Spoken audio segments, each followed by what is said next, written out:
So you might want some like little throw pillows or some blankets, things like that, to make it a little cushier. I'm gonna do some things with a yoga strap along the way here. So if you have one of those, grab a strap. If you do not have a yoga strap, so this is what, looks like that. You can use anything that looks like this, a dog leash, a towel, a scarf, anything that you can loop around your foot and hold on to your leg while you're hanging out. So we'll use it a couple different ways, but if you have one of those handy, it's a good idea. Just put it within easy reach. And then I'm gonna do a little bit more of a supported kind of structure for my upper body. And then I'm gonna do a butterfly with my lower body. So I'm gonna use this blanket. Once I stop, get it off my toe. I don't even know if I said hello, hi. Welcome. This is a kind of a gentle Hatha class. We're gonna go kind of more in that direction tonight.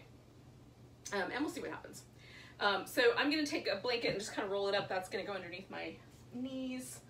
I'm gonna take a yoga block. You could use just a couple of pillows and just make a little place for my back to rest so that I'm on a slope. So having my head a little bit higher feels good to me tonight.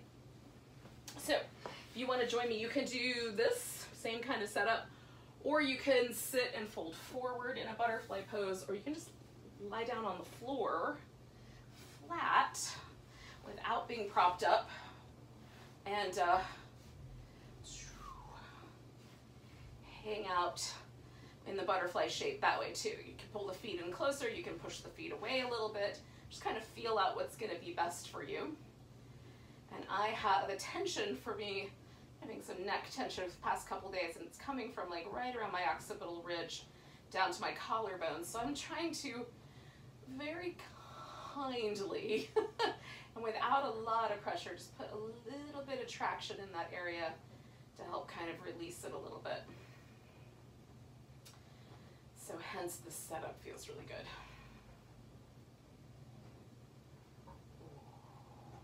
And then just breathe.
I'm gonna stay for about 3 more breaths.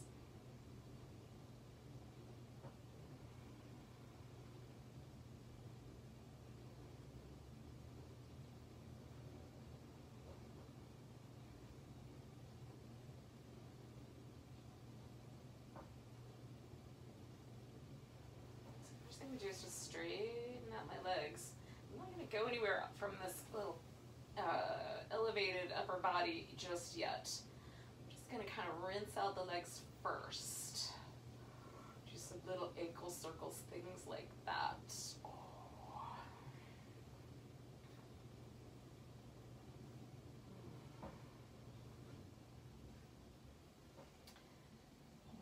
And then when I'm ready, I'm gonna prop myself all the way up to a seated position. So if you're all the way on your back, you can do like a little rocking motion to get yourself up, or you can kind of just push yourself up. If you want to do a little bit of movement first and then come to a seated position, you can do that. And you can certainly add, like if you want to sit up on a blanket or add some extra stuff here, you can do that as well. All right, so if when you sit cross-legged it feels like you lean backwards or you sort of pitch forward, it's a really good idea to put something underneath your hips. So you just take a folded blanket. That's usually what I use. You can sit up on a block or something like that. They're just a little bit, I don't know, I find them a little bit more awkward. Whereas a little tiny lift with one or even two blankets is a little bit, because I think maybe because the blanket is broader, it's just a little easier seat. It's a little bit more steady. Okay, so sitting up nice and tall, this is gonna be excruciatingly slow movement for me, but I'm gonna move my head and neck very gently through a range of motion. Your neck may not be as sensitive, so you can certainly move through a range of motion that seems okay to you. So I'm gonna let my chin fall, and then I'm ever so gently gonna follow a pattern, kind of coming up and around. Now again, I have some sensitivity here, and so I'm being really mindful of the pathway.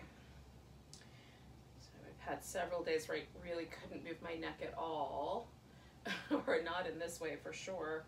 So this is my first little exploration into some movement.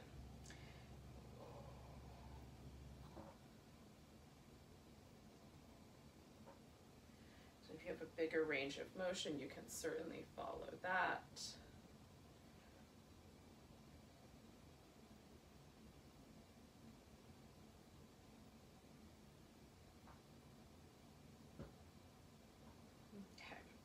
Even on both sides. So I'm going to let my head float up. I'm going to do the very tiniest little shimmy of a movement, and then take the shoulders and come around through some circles. So moving the shoulder blades, as big a pattern as I can, kind of pushing them together, pulling them down, drawing them out to the sides, bringing them up. I'm going to go the other direction in a minute, but for now I'm going to do about 3 more like this.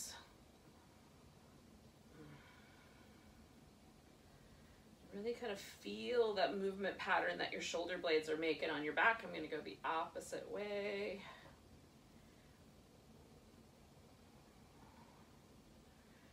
See if there's a difference in the way that feels.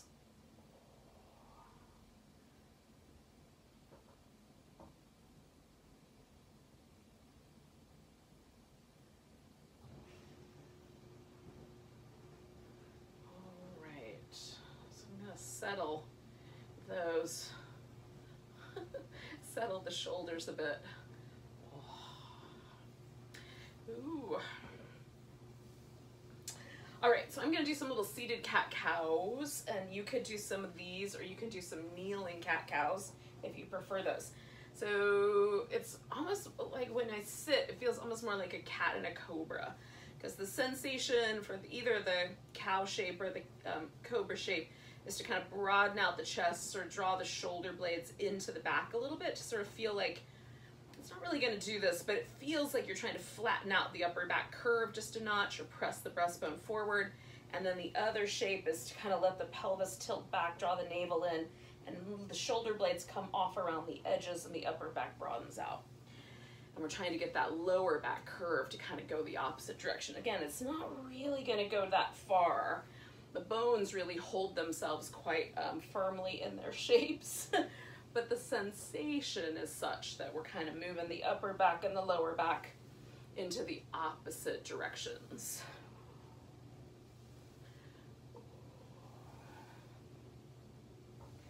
So we're moving the muscle anyway. Okay, so I'm gonna do one more like this. And then I'm gonna create this kind of bigger shape, this kind of butterfly-ish shape. And I'm gonna move my pelvis and my torso through a really big circle. So I'm as far forward as I can go here, then kind of swooping out to the side, swooping around the back, swooping out to the side, and swooping forward. So the movement is in the pelvis really, but the spine kind of going along for the ride. Okay, so I'm going to come around to the front again, and then I'm going to switch directions.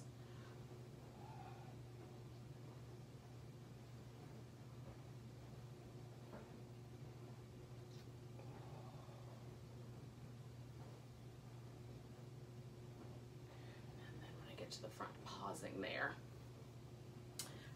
All right, so shaking on my legs. All right. So we're gonna start with a big wide V. So again, some people are gonna be best served by having a blanket or even two under the hips. For me, it's best to put the blanket under the knees. So if it feels better to have your knees bent, you can get a little bit more upright positioning, do it that way. If elevating the pelvis gives you a more upright position, do it that way. Okay, so I'm gonna start with a twist. It doesn't really matter which direction you turn in first, but I'm gonna spiral myself in a direction.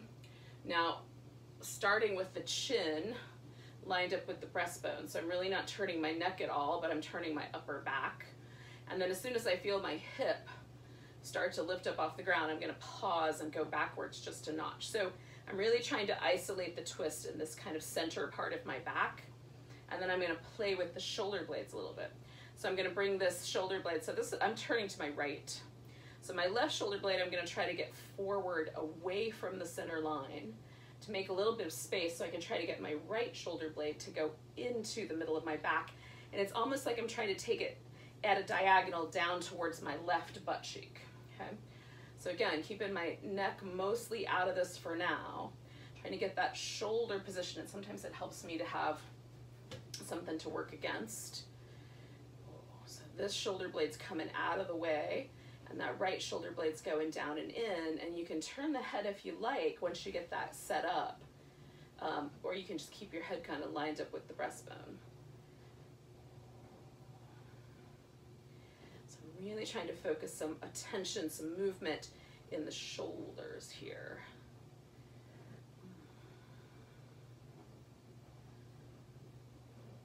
Trying to, like, if I get a little bit more room, I'm pulling my right shoulder blade a little bit more down toward the left. Doesn't move a lot. Sometimes like a little bit of give will happen as I hold it and breathe. So you can test it out and see what happens when you try. 2 more breaths.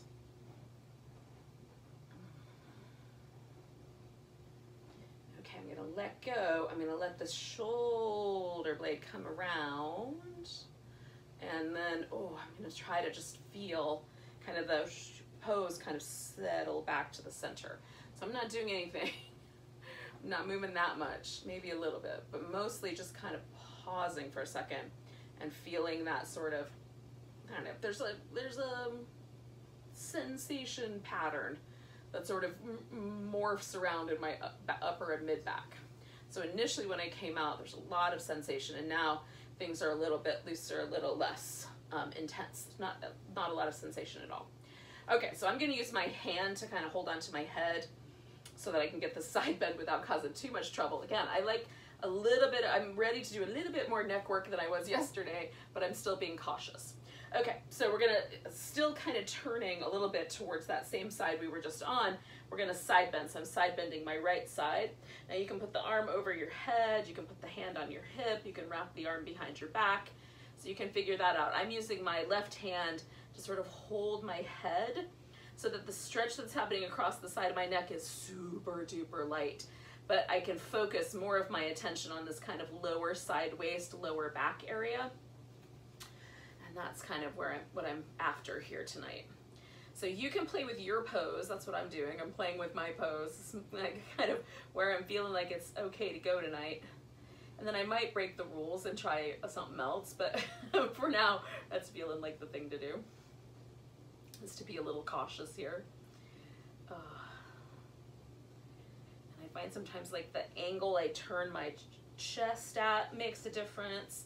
Down is a little different than up, so you can experiment there as well. Be kind to this little area right against the spine in between the ribs and the hip. That's the home of a muscle called quadratus lumborum, which in some ways is a really interesting muscle. It has lots of different fiber directions. And it also, like, as you get closer and closer to the like L5, L4, S1 kind of disc area, it almost acts ligamental in the way that it sort of holds bones together. So just be kind. It's a muscle that should be treated with a lot of respect. Okay, so we're gonna take a couple more breaths.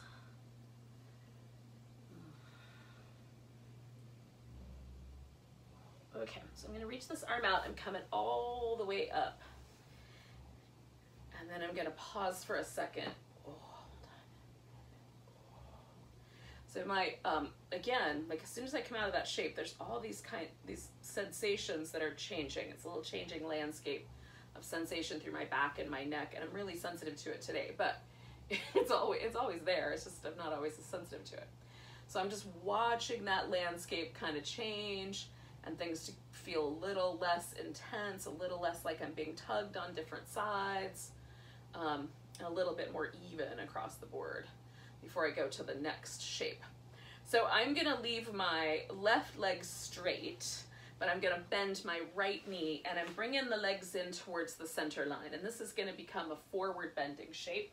And this is where the strap might come in handy. Now, you can do this pose in a lot of different ways, so you don't have to use the strap if you don't want to. But what I'm gonna do with the strap essentially is I'm gonna use it so I can really engage every muscle in my leg. I want my quadriceps to engage so much so that it feels like I'm trying to suck my kneecap up to my hip. I want to be able to bend my knee a little bit. I want to be able to push on the gas a little bit with my foot and then get some resistance so I can really engage the calf muscles. So to get all of this engaged, it helps to have some resistance. So that's what the strap is going to do for me. So wrapping it around the ball of my foot, I'm going to slightly bend my knee, lift the kneecap up a little bit, fold my pelvis forward. Sometimes this takes a couple of rocks side to side to kind of get that engaged.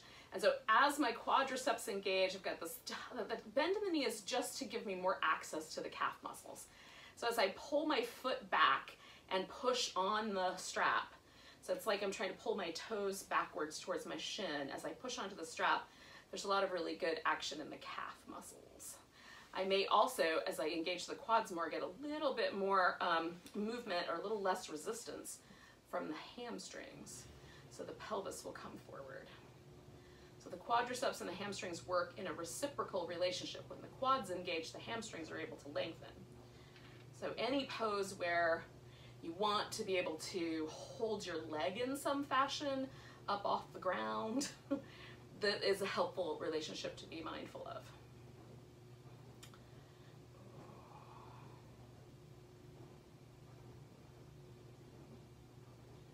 And I'll take a couple more deep breaths.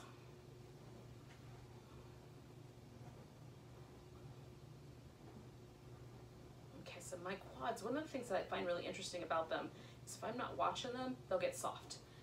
So I just come back every now and then and check in. Am I still engaging the quads and lifting my kneecap? All right, so on your exhale, you can let go a little bit and come out of there. Now I'm not gonna change things rapidly because we're gonna just go right into one more pose here. But I am gonna give this leg a little shimmy. Okay, so then I'm gonna take my left leg and put it on top of my right leg. Now, for some people, the pose should be the knees are on top of each other, called Gomukhasana or cow face pose. For me, that requires a lot of elevation in the hips. So instead, if I don't want to elevate my hips, I do this one where the shins cross each other. This is often called Agnisasana, which fire logs pose, or double pigeon, or square pose in the yin world. So you'll see it listed as a lot of different names. This is one of the things I think that makes learning Sanskrit names of poses a little bit more challenging than average, is that there's more than one name. So you get to decide which name you use. Okay, so one leg stacked on top of the other, and you bring the thighs in as close as you can. I put a block up front so my ankle joint doesn't have to rest on my thigh. You can put the block way out in front and straighten the top leg almost all the way and still get this sensation in the legs. You could even potentially do this pose with both legs straight if you just have one on top of the other you might feel that in your outer hips. So don't be afraid to experiment. You may invent a whole new yoga pose.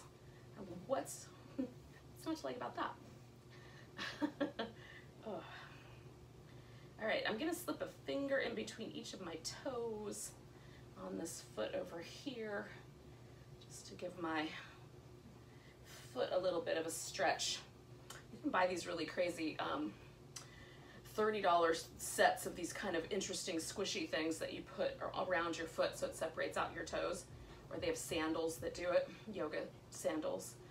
Supposed to separate your toes so that you could get a little more movement in your individual toes and the phalangeal metatarsal joints in that area. But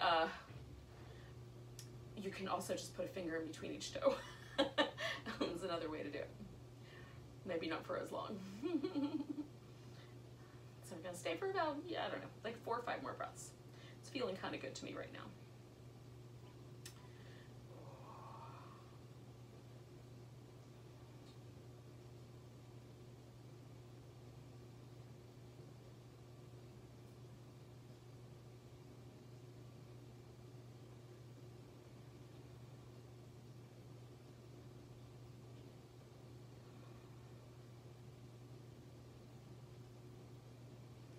Go my foot, and then I'm going to come out, lean back, and unwind the legs.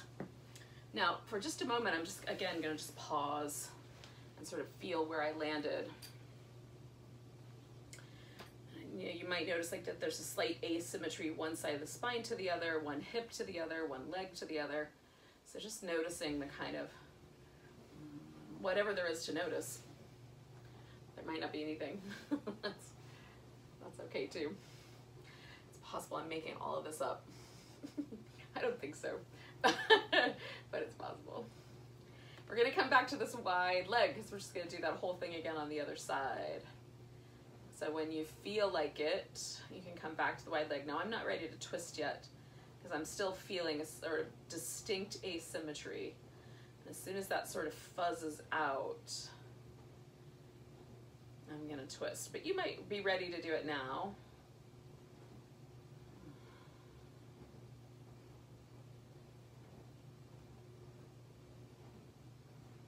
Okay, so again, I'm turning. When I feel the hip come up, I know, okay, that's as far as I can go. So then I put the hip back down. Wherever it backs off to, that's where it lands. This front shoulder is the one I'm trying to pull away, right? I'm trying to bring this shoulder blade like kind of off to the side towards my armpit. And then in this case, my left shoulder blade, this one that's in the back, is the one that I'm gonna try to pull downward at a diagonal towards my right hip. So kind of playing with the shoulder blades here in creating a little bit more of a twisting action in the upper back, right between the shoulder blades. So for me, that's an area where there's a lot of opportunity for stress and tension to be held. And I don't know what the mechanism is. Like, is there a situation in the nervous system that causes those muscles in particular to tighten up because of some, you know, because we have opposable thumbs, and there's a biological thing where we use our hands to get out of danger, maybe, you know, for weapons or what have you. So maybe there's a mechanism there where the nervous system in particular tightens up this area when we're feeling the stress. Or is it just that I tense up those muscles in a different way? Or, you know, it's hard. I don't know exactly what the mechanism is, but I know it's there. So by creating this little opportunity to move this tissue, I tend to feel that area relaxes a little bit more. And again, I'm kind of letting my neck just stay. I've turned my head a little bit to the opposite, in fact, but I'm mostly just very gentle with my neck. You can add more of it to the neck if you want. I'm really trying to focus on the shoulder blades. I'm gonna do 2 more big breaths here with this left shoulder blade trying to slide down and to the right, and me trying to bring my right shoulder blade out of the way to make that possible. My right shoulder blade's a little stickier than my left. So it's a little bit more resistance there. Okay, so I'm ending the twist and the action that I was just doing, but I'm not going anywhere yet. I'm just kind of pausing. Because again, as soon as I let go, there's this kind of whole landscape of sensation in the upper back, right? Where the shoulder blades move a little differently. There's a different relationship between them. And that is brief, like it's already fading and I'm not feeling it to the same degree, but interesting. Okay, so side bend was the next pose. And again, I'm gonna use a lot of support here just so that I don't have as much strain on the muscles on the side of my neck so that they can continue healing. You, again, may want much more sensation there, so you can decide. So I'm mostly focusing this position on my side waist and this area in my low back, okay? So again, you could do the arm overhead. I'm gonna have my arm behind my back tonight.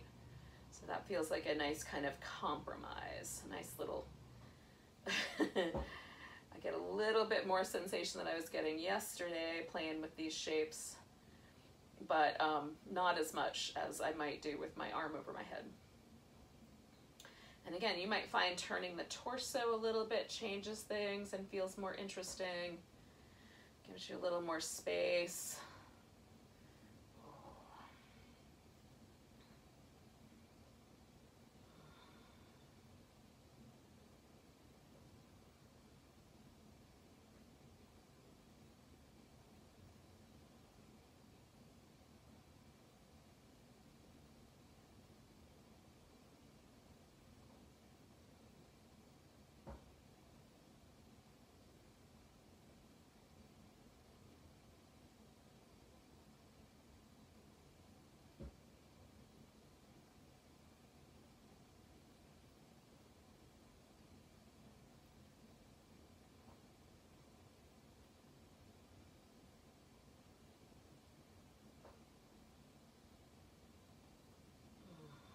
Okay, I'm gonna take one more breath.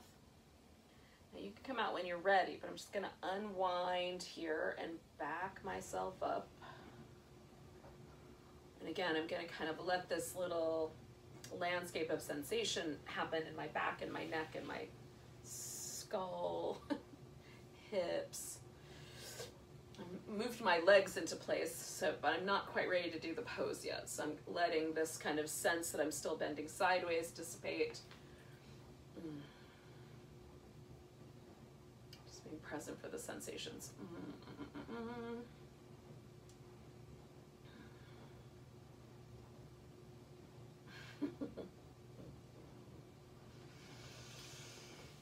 All right, so I'm ready to begin anyway. I don't know how far I'm going to get right away, but I'm going to begin with the muscle contraction. So I'm holding on to my foot so I can pull my toes back and then push against that.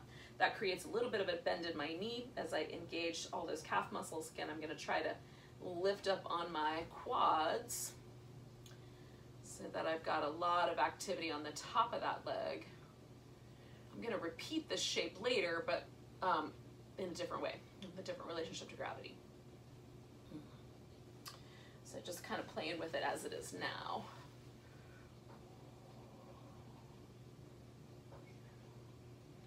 And you play with it. You see, like, do your muscles kind of like, as soon as you stop paying attention, do they soften and stop doing their job like my quads do? Or do other things happen? It's kind of fascinating. I gave them a task. But like when you give your toddlers a task, they only stay on it for so long. Maybe toddlers is the wrong example. Teenagers might be a better example. Holy moly. Unless it involves a phone, then they'll be on it. Oh.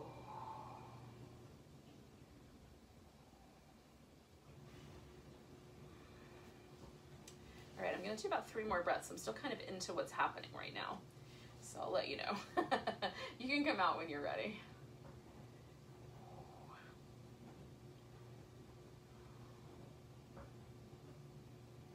Okay. And again, before I do anything crazy, like immediately go to the next pose, I'm just gonna pause for a second, kind of jiggle. Okay, And then when you're ready, you'll do whatever version of the shoelace slash square slash cow face slash fire logs, double pigeon, whatever version you want to do.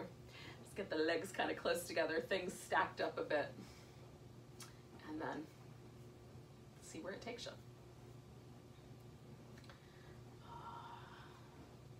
You may find that folding forward is not necessary. In fact, leaning back is better for your hips. That really depends on the space that's created and what angles all the bones find themselves at. So if you feel it on this outer part of your hip, you're doing it. So no matter what angle you have to lean into. For me tonight, it's feeling kind of good to lean forward, but for you, it might be better to sit straight upright or lean backwards. So don't be afraid to do that.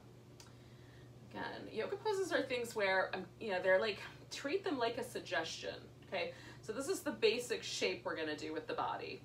We're not gonna do like a radically different shape. This is the shape, but there's like a spectrum of possibilities with how you embrace this particular shape.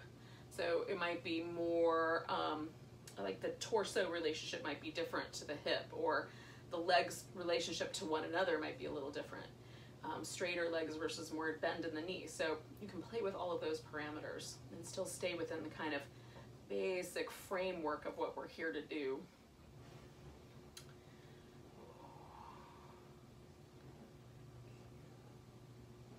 And to me, that's kind of part of the fun of yoga anyway, is of yoga poses specifically, but yoga in general in a way. But yoga poses, like the opportunity to sort of play with them, to tweak them, to paint, like maybe paint them with different brush strokes. You just are trying slightly different nuances. It's really interesting. You pay attention to doing that rather than doing them like these like memorized shapes that you then, go mind tripping during. Instead, when you do them, coming out of here, by the way, when you do yoga poses with more presence and with an eye that you're gonna play with it, or tweak it to fit you, it's much more likely that you're gonna stay in the state of yoga, which is to be fully present with what you're doing and not be making your grocery list or thinking, oh shoot, I wonder if there's any pickles in the fridge, and that sort of thing. Not that I was thinking that, but sometimes it is.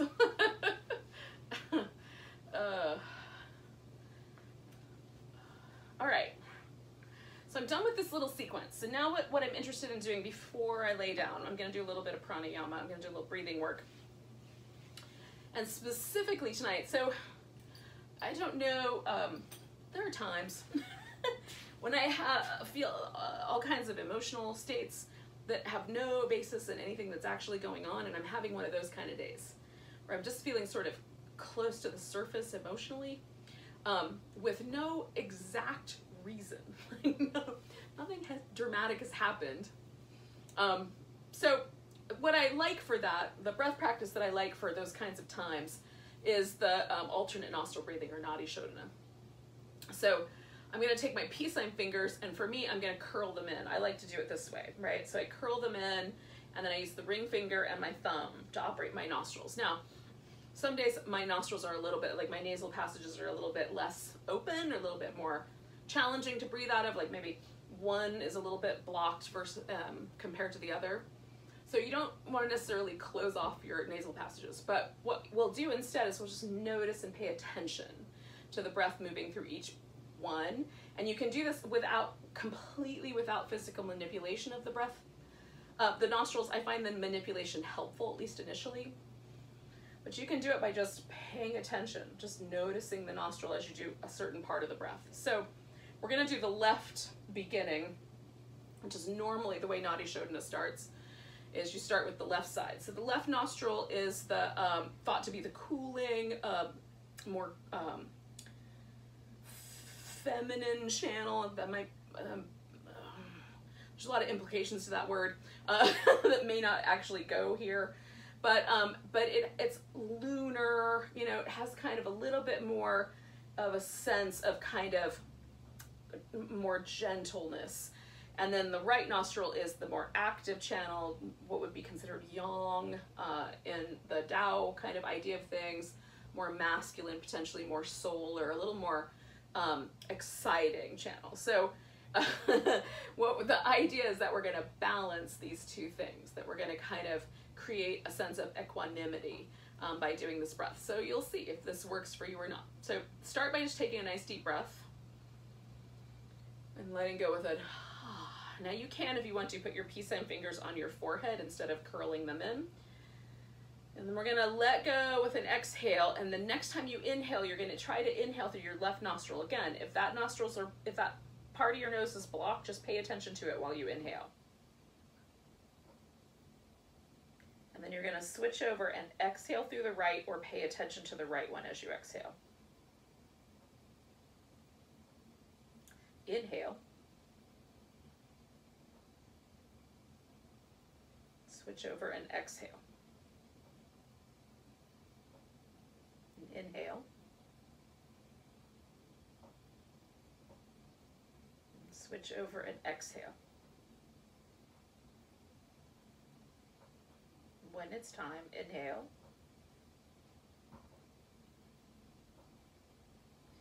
Switch over and exhale. So every time you're going to exhale, you're going to switch nostrils.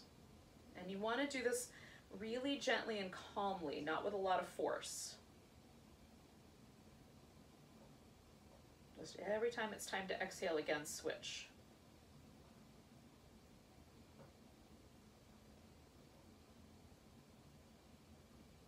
You start to feel breathless at all, stop closing your nostrils off and just do it with paying attention.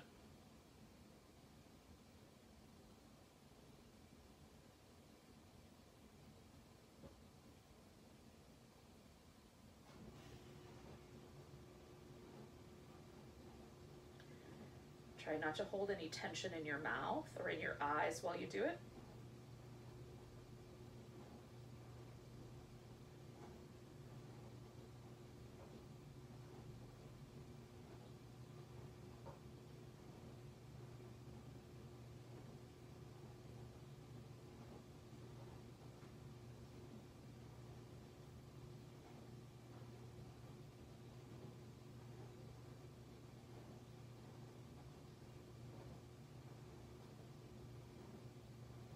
Start to feel like at all nervous, whatever, you can stop for a little while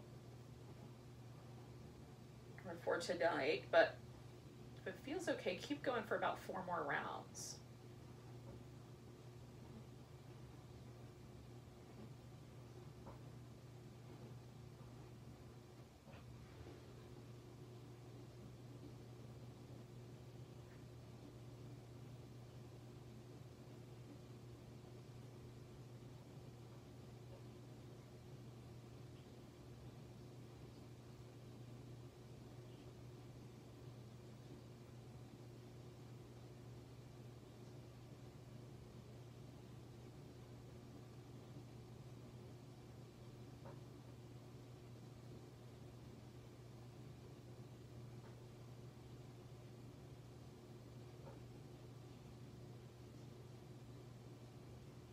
I've still got 2 rounds to go, but when you finish it, just pause and pay attention, see how it feels.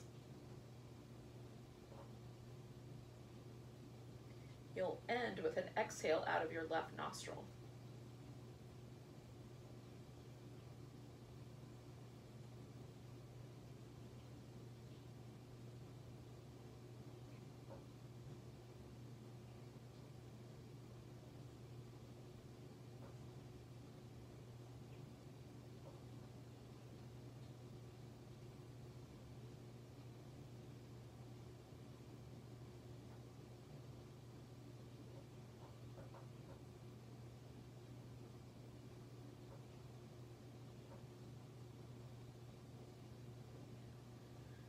Be wherever the breath work brought you.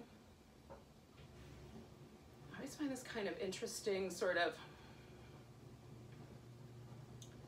just very sensitive sensation in the nostrils when I first start the practice, doing this practice, and then, you know, as I am done with it, that kind of very alive sensation in my nostrils sort of softens, and that's really interesting.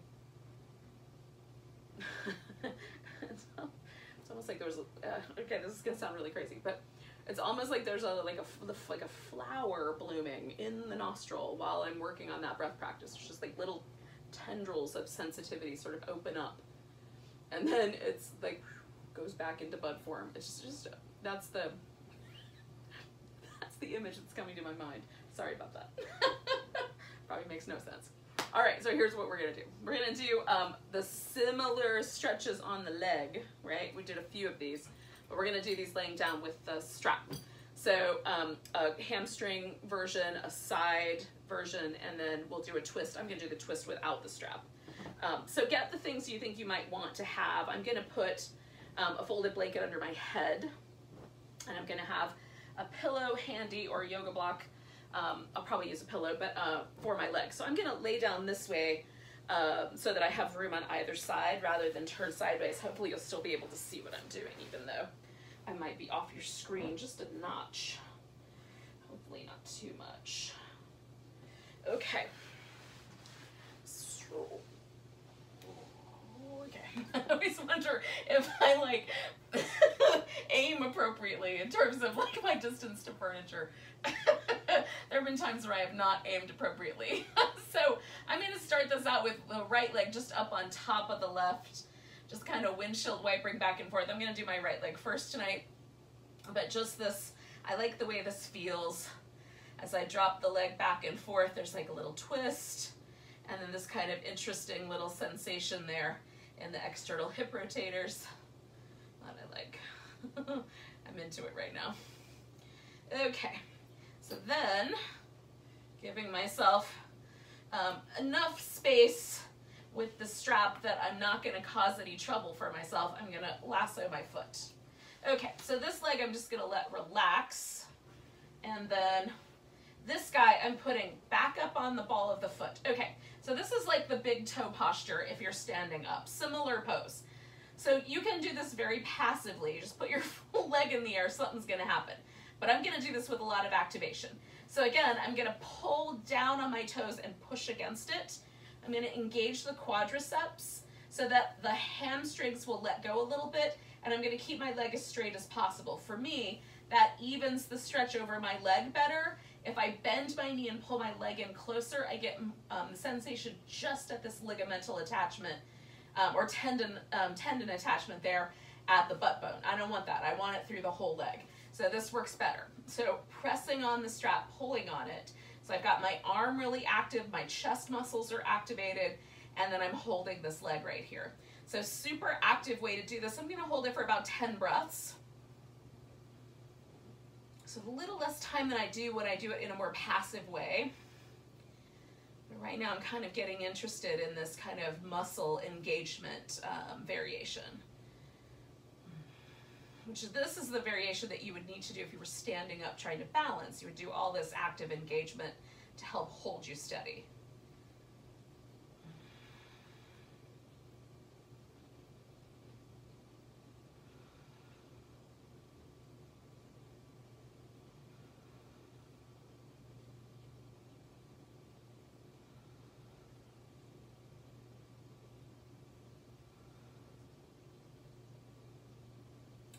A couple more breaths to take here. About 3.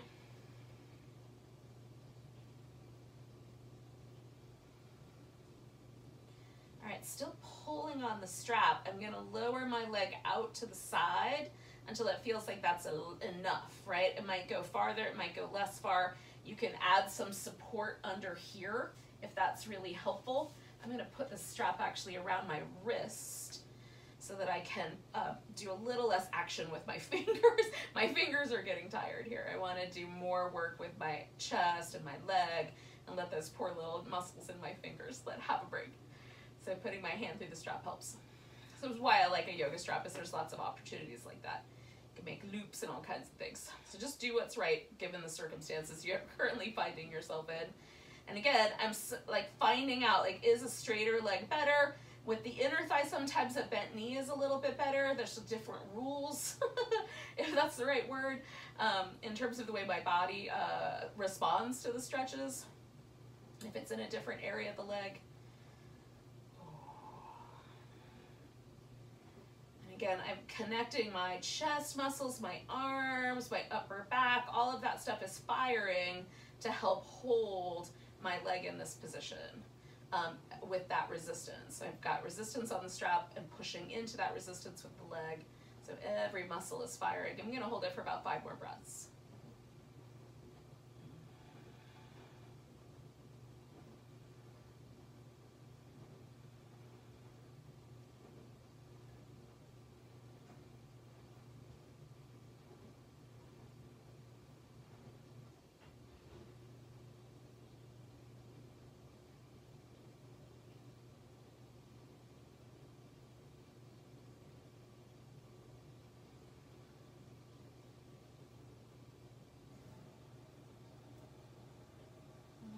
I'm going to come back to the center. I'm taking the strap off. Again, for me, I'm doing the twist without the strap. And then I'm going to, oh, I forgot my pillow. Hold on. Let me shuffle this guy over closer to me. Because I'm going to take my legs over to the side. So this leg that I was just stretching with the strap, I'm going to drape that guy a little farther over. So I'm just using the pillow to kind of provide a little, like a little hump, so that there's a little bit of space for this leg to hang in. So I don't always do it that way, but I'm doing it that way tonight. Now you don't have to do that. You can land on the floor if you like. So or you can have the legs stacked up and not wrapped around each other, or you could wrap them around more than I've got going on. You can, if you want to, hold on to that toe with the other hand and straighten the leg out. Lots of possibilities exist. Now, I want this twist again, in part because I've been dealing with some tenderness with turning my head, so I'm letting my twist be mostly a situation about my hips and trying to do a little bit less torquing on my upper body. So that's the reason for my choices. You can make different ones.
Okay, I'm going to take 2 more breaths here.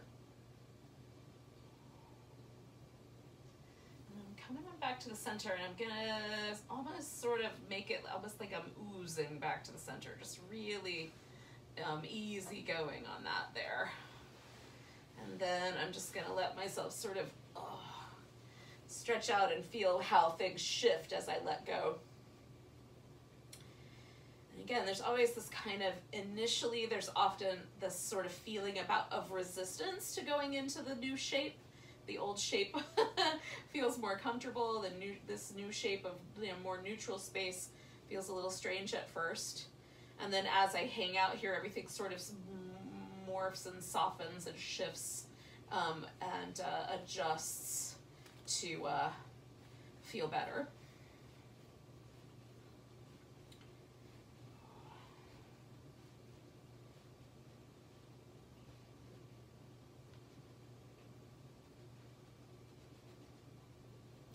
All right, so all I'm gonna do is kind of morph myself back to start with, just morph myself back to the one leg up and one leg as a support, just going back and forth here. I'm just feeling out for like, where do I feel some edginess? As soon as I feel sensation happening somewhere other than just in my back, if it goes up the chain or into the hip, that's far enough for now. Okay, and then as I come back, I'm going to put that left leg in the strap and do these 2 stretches here. So,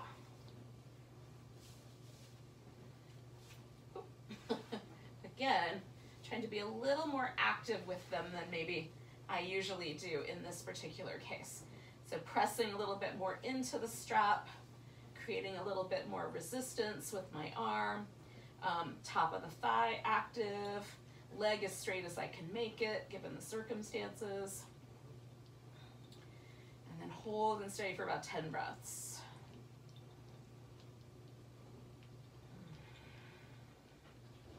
And as I notice muscles kind of no longer vigilant, like having like let go when I stop paying attention, I just swing back through and re-engage those muscles.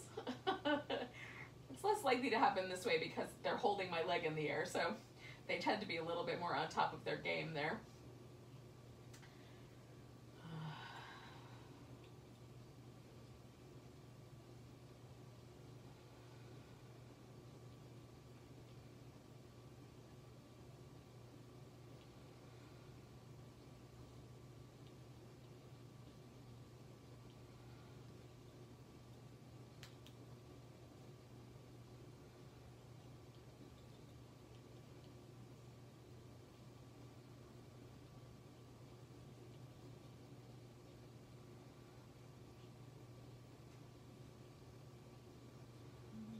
So I'm going to take 2 more breaths.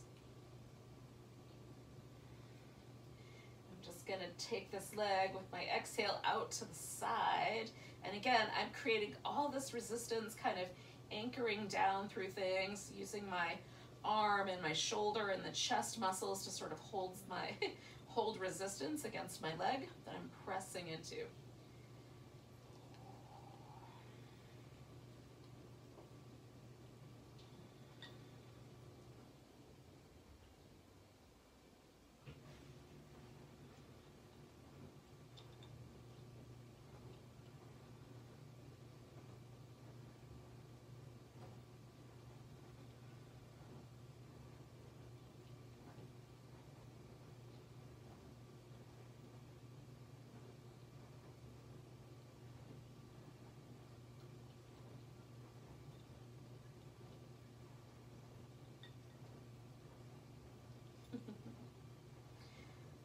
Take about 4 more breaths.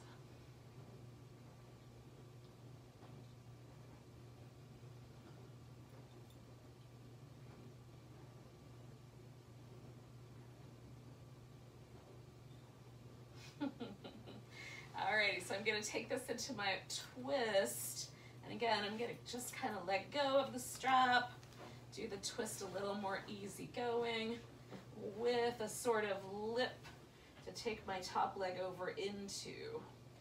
And again, mostly I want this to be kind of focused around my hip. Not that I can avoid everywhere else because it's all connected. I'm just giving it a little support so that it can stay focused in the area I'm after. And a little less in areas that are a little more tender tonight.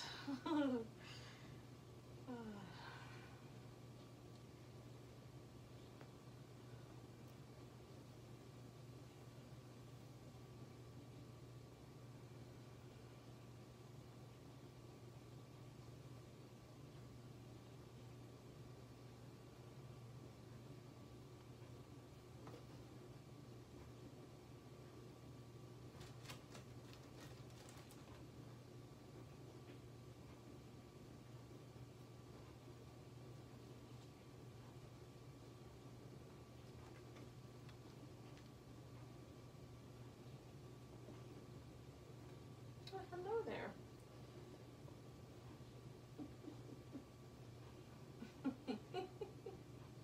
I'm going to stay here for about 4 more breaths.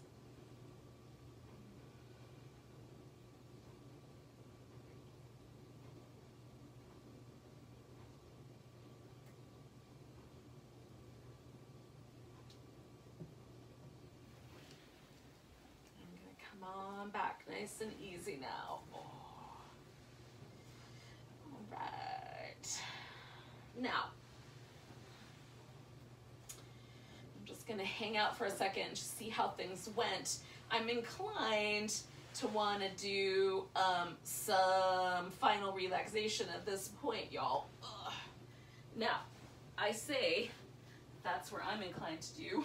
That does not necessarily mean that you have to do that in this time, but if you're up for it, that's what we're gonna do. Now, you could substitute like a legs up the wall, legs over the couch, legs over a chair, or some other variation for a corpse pose. I'm gonna do a supported corpse pose. So I'm gonna put this pillow underneath my legs, and I have this blanket underneath my head. If it's chilly at your house, you may want to cover up with a blanket so you're snuggled in and all cuddled up. One thing that I like to do in the wintertime, just a kind of heads up if you have a crock pot at your house, is sometimes I will put some damp cloths into a crock pot on low just before I get started. Hello, cutie. Just before I get started with my yoga practice. And then I can take out the little, put like a little warm washcloth over my face and maybe, whoops, over tender places. That's right. This ferret is very active. I do not know if I'm going to get away with a relaxation or not. She's on a path.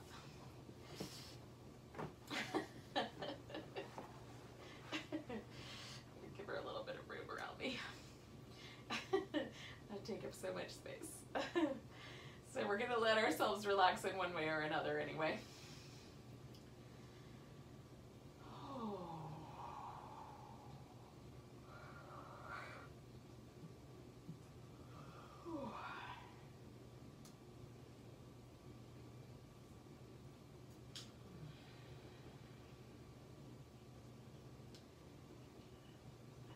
Though we probably need this pose more in the summer because we're so much more active usually.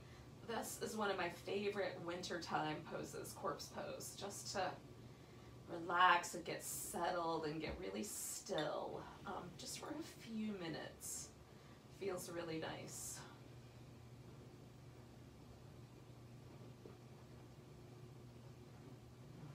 Put down all of the things that you have, you know, like your mom, or you have a job role, or, you know, whatever, your different spouse role, whatever your roles are. You have roles in life. And this is the opportunity for us to not have to do any of that, right? We get to be just me, just ourselves. Just taking a few moments to be.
anywhere yet, but do just pay attention.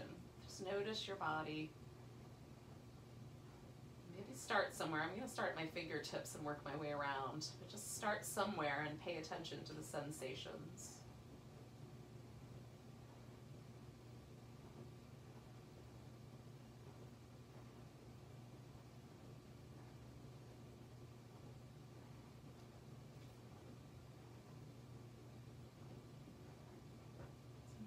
Trace a little path with my awareness through the whole body. Almost like I'm trying to color it in with my mind.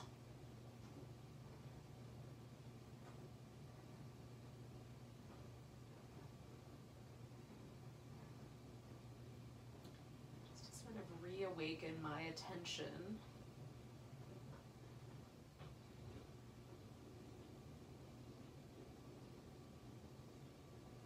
Yourself a moment just to sort of wiggle. Ooh, stretch out a bit, wiggle, stretch out a bit. Just some little wrist and ankle work.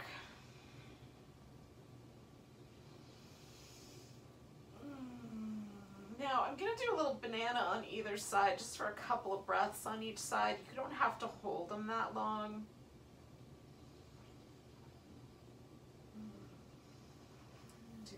Breaths on each side. Come back to the center. Even 3 breaths makes a difference.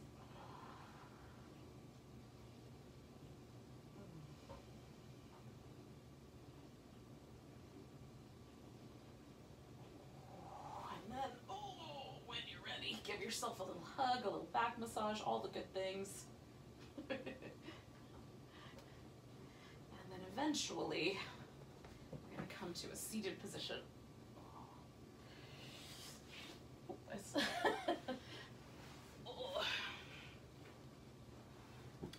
probably a good idea not to pin your hair to the ground when you're trying to sit up, but in any case, thank you for joining me for a little bit of a kind of really simple, gentle Hatha practice. Hopefully you got a lot out of it.